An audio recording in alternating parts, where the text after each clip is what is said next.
Shout out to all the single parents out there. This one is for you as always. Excuse me, this is Corey here giving you an update. So, excuse me, you can see on the short that I sent out, our barbecue grill, I am not kidding you, was taken over by a swarm of bees. Oh my goodness, look what happened to our barbecue grill. This is crazy. Has this ever happened to anyone? We were out shopping at IKEA and we got a phone call from our neighbor, Leanna, and she said, I just walked by your house and there's a problem. And she sent me that picture of the grill just being completely covered with all the bees. It was so disgusting. I had no idea what to do. I was so freaked out. So then I waited until nighttime and the bees started going down. Like there were fewer and fewer that I could see. And I didn't know anything about anything. So what I decided to do was go investigate. So since I didn't see too many flying around, it was probably like 8 or 8:15 at night. I decided, okay, I'm gonna move the grill from under the tree, because that's where it was, so that I can burn it and light a fire. And so I start sliding the grill towards, away from the tree and towards an open space. So ignorant. I tell you, I don't know why I thought that that was the thing to do. But I just was trying not to burn down all the trees. So, because I knew fire was going to be the way to go. So I move all of the grill slowly. I'm like pulling and dragging it toward me slowly, like inch by inch away from these trees so that I can start a fire. And I didn't realize there was possibly bees left because I just didn't see anything. Nothing was flying around. So I thought, okay, go. So then I decided, all right, let's take the top off because it had a dome top. And I said, if I take the top off, I can spray the entire grill with lighter fluid. So that way, any residue of any kind of maybe honeycomb or whatever will be burnt and they won't want to come back. So nothing happened as I'm sliding this inch by inch. I'm being real careful. There was not an issue. I was just being super careful. Nothing was flying around. And then I said, all right, time to take the top off. Take the top off and go to set it down. Oh my goodness, there was a whole pile of bees.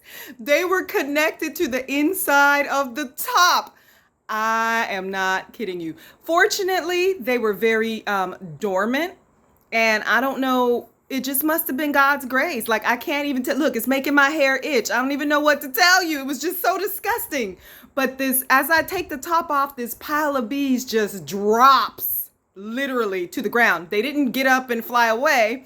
They just dropped to the ground. And I was like, oh my goodness. So earlier, the first thing that I'd done was to spray from the outside of the grill with the lighter fluid. And that's why I wanted to take off the top to spray the inside of the grill with the lighter fluid because I thought there was no bees in there.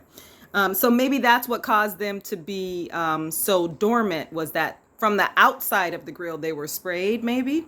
But so they were dormant, but there was a billion bees and it's so disgusting. It's creeping me out even thinking about it.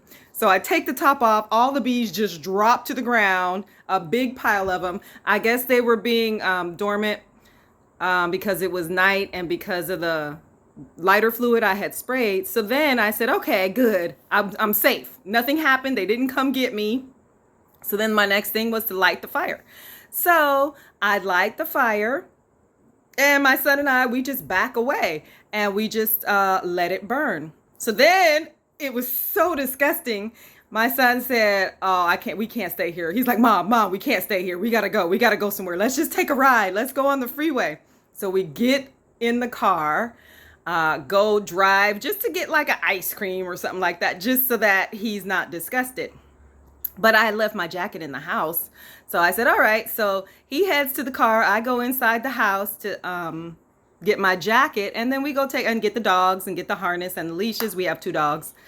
And we are driving just to get away because the whole process was so disgusting. we're gone for maybe an hour, hour and a half. We have our little ice cream and our drinks, and we're cooling off, and we're talking about how horrible this situation is and how disgusting it was. And then we come back home.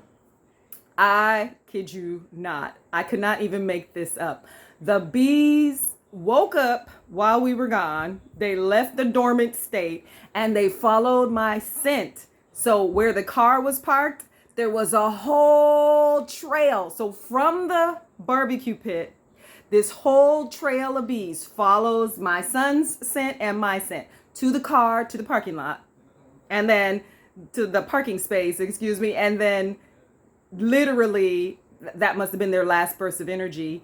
Those bees died. So there's just a whole trail of dead bees from the grill to the car. When we get out of the car, I'm like, wait, what is this?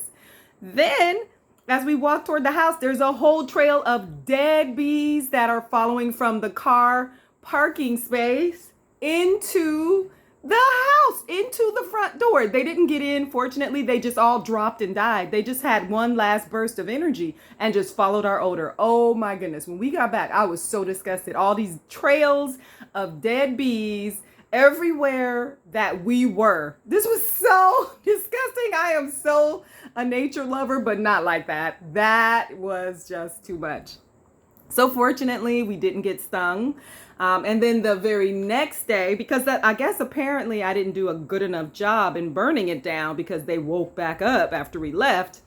The next day, I literally set the place on fire. I burned the grill so much that it burned a hole in the bottom of it. Like literally, I burned the clothes we were wearing. I literally took every single thing I could think of and threw it in that fire. Sticks, branches, wood chips, whatever I could get made the biggest fire possible. So this is fire number 2. Hey, Leanna, we are burning down the barbecue grill. Thank you so much. We wouldn't have even known if it wasn't for your help. Woo! So once all that happened, I felt pretty confident and that it wouldn't come back. And then I moved on to the Home Depot and I was like, look, this is what happened. What do you think? What can I spray or what can I buy?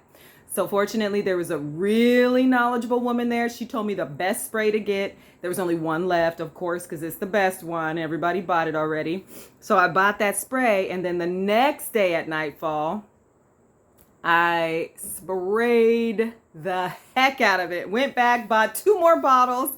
I sprayed the whole thing. So now, I'm sorry, but there's no more green leaves and stuff like that over there. But that's all right. I was trying to save myself and save my son.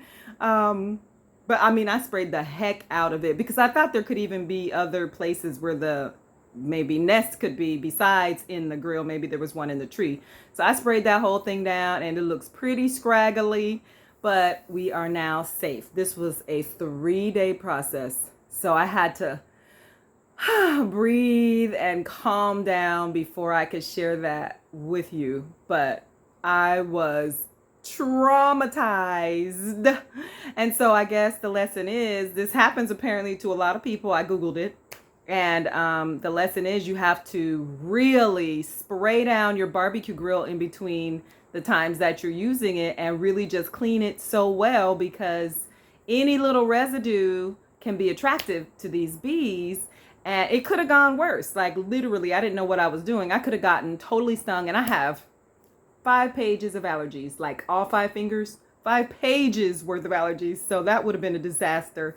So I'm just grateful that it finally worked out, but it took me a few days. Now I am calm and we can move on.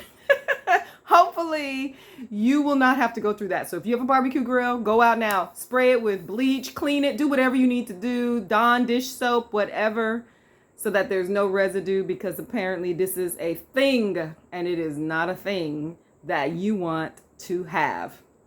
All right, that's it. I will look forward to talking to you about the next set of adventures in the life of a single parent. So, be well, and I will catch you next time.